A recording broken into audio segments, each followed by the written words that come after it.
Meanwhile, with the blue team fleet at the Homeland Mon Calamari cruiser.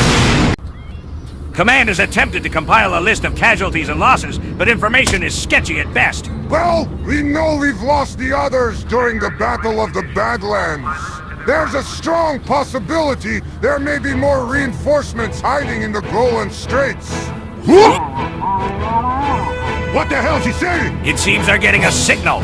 Old Morse code.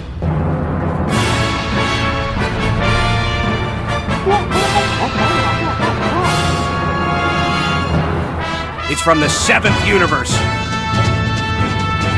They want to organize a counter-offensive! It's about bloody time! What do they plan to do?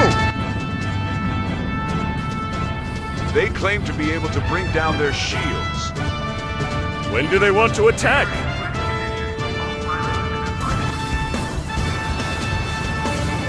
The attack begins in 5 hours, you idiots! Because you two fits where the blue fits.